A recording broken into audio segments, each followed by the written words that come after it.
Alright, hello and welcome to Camel Finance. I'm your boy Camel, and today I want to go through whether or not Coinbase is at risk. So I've got a bunch of stuff to show you for that. Got a little bit of crypto news, a little bit of macro, some charts, and then I think that'll be about it. So we'll go through the TA for the week ahead at the end. So stick around if you want to see that. Let's dive into this Coinbase thing. Back in May, Coinbase kind of rattled its users a little bit when they issued a sort of legal update statement that said in the event they go bankrupt, they can take all the crypto off from people's accounts and use that to sort of fund them and bail themselves out. So a lot of people didn't like the sound of this. That, oh, what do you mean if they go broke, I could lose my crypto? Well, I did make a video at this at the time. This is no different to your bank. Your bank may or may not be insured for the first 75k. It may or may not be insured for slightly more than that. But even though it's insured, in my mind at least, that doesn't mean that if all the banks collapse, you get to have your money back. If you trust somebody else with your money, it's not really your money, right? Unless it's in your hand, it's not really yours. I did say at the time, this didn't really come as a surprise to me and was no different to anything else really. If you hold an ETF for gold and that ETF or the fund collapses, are you going to get your gold back? Probably not. So, I mean, it's not really a big deal, but this is why, you know, people that are in the know will tell you to take ownership of your crypto and don't leave more than what you're using to trade with on the exchanges for any longer than you really need it there. Coinbase then announced they were phasing out Coinbase Pro and going to swap it for an advanced mode in the main app. And so this left a lot of people thinking, wow, is this a good thing or a bad thing? Apparently a lot of people use GDAX, that's their trading terminal. Apparently a lot of people are upset about that. Then they have announced that they are temporarily shutting down their US affiliate marketing program from the 19th of July due to crypto market conditions. And this started to get an awful lot of people a lot more worried.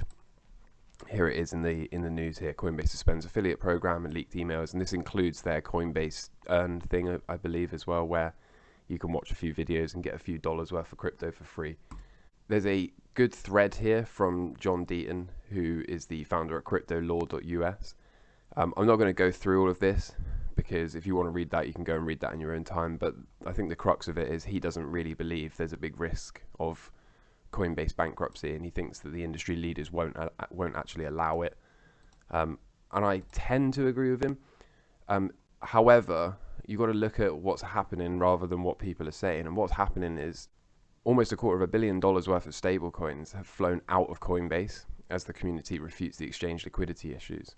So people aren't trusting, which is good. We shouldn't be trusting exchanges. They should literally be used as a tool to accumulate your crypto, and then you should remove that crypto so you actually own it. At the same time, mainstream media, financial media that is, like Bloomberg, is telling us that Coinbase may drop from the ranks as the top crypto exchange as the volume falls. And this comes at a time when Binance has just launched zero-fee Bitcoin trading. Coinbase, of course, being among the more expensive platforms to trade on. Having Binance at zero fees for Bitcoin USD pairs is likely going to steal a lot of the market share, a lot of the traders off of the Coinbase platform. So they may have to adapt to that. But Coinbase does have $6 billion in cash and very large crypto reserves, as they're an exchange and they take a small amount of crypto for every transaction that goes through. So they'll be just fine, most probably. With that being said, I just transferred everything off of the exchange. And you should too. Remember, don't trust anyone. If it's in a cold wallet, then it's safe and it's yours. And if it's on an exchange, then you have extended your trust to that exchange. So do the right thing. Worth noting, in case you didn't know, Coinbase is an exchange that trades on the NASDAQ. So does that mean it can't go to zero? Well, no. But does it also mean that there's likely some institutional interest in accumulating this and making sure it doesn't go to zero? Quite possibly. They are certainly well positioned to make a lot of money. They are also notably down around 85% from the peak. So looking at this, not yet, but there might be a trade coming out of here. So I'll keep that in the back of my mind when we get to the technicals, and I'll maybe add that to the watch list. In other news, the USA is giving out stimulus checks again.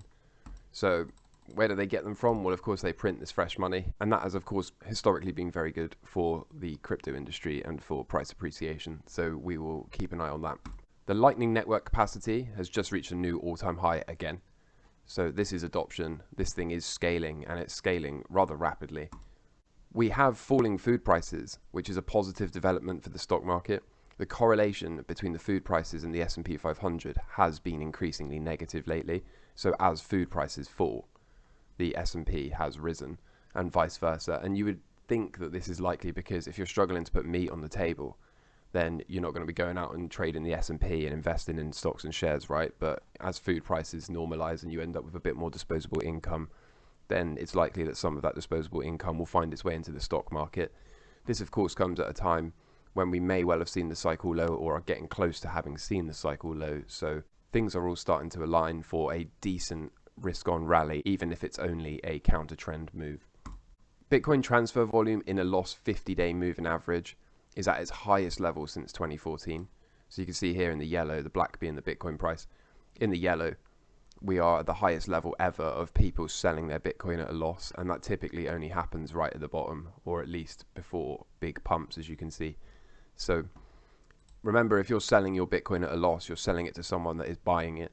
So if you bought here and sold here, that's not how you do it, of course. A rollover in this metric has historically marked the beginning of a short-term rally. So we'll see. I reckon the 60-day cycle low is in. We'll get to the charts in just a second.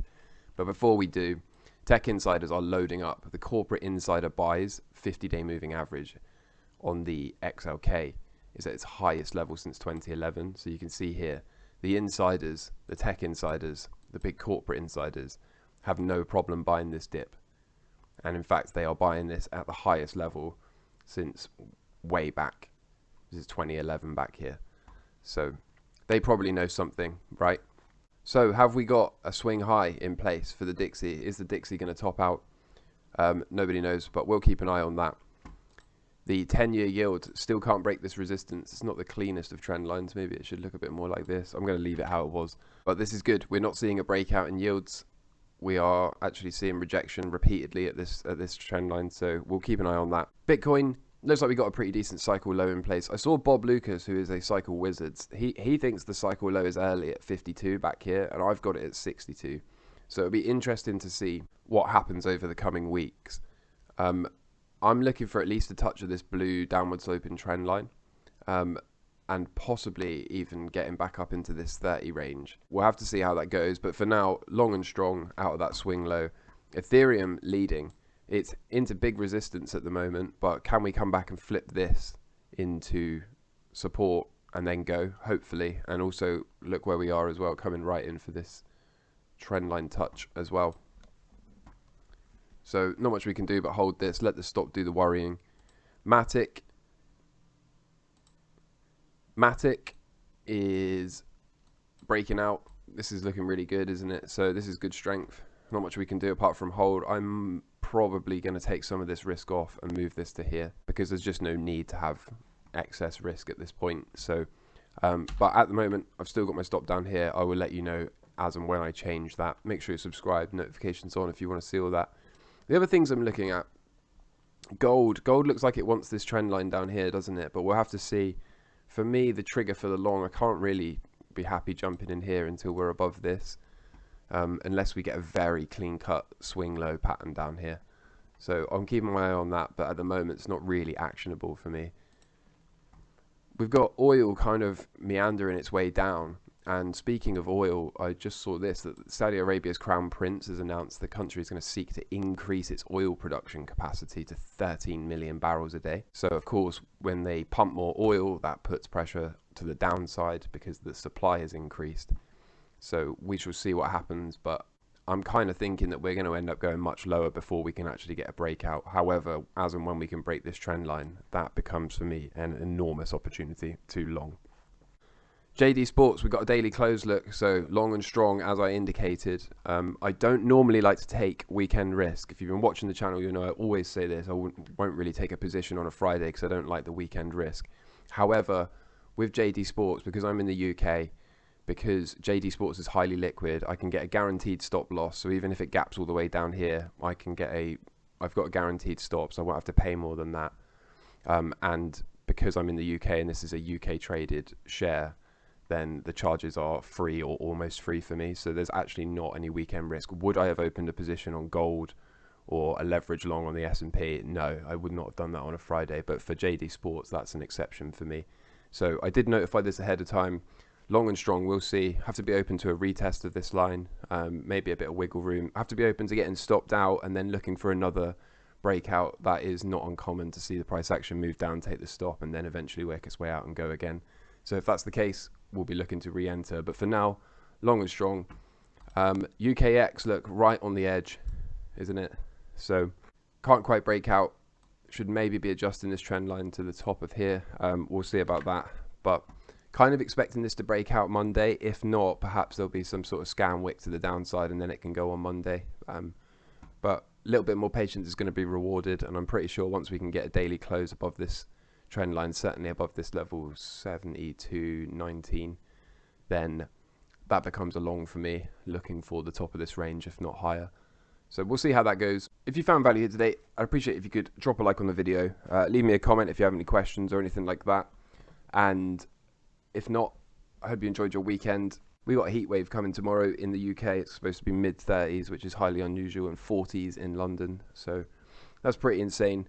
That's too hot for me, at least. I'm going to be taking shade wherever I can. But until tomorrow, I wish you all the best. I hope you're doing well in life. Look after yourselves and your family. And that's it from me. Take care. Cheers. Bye.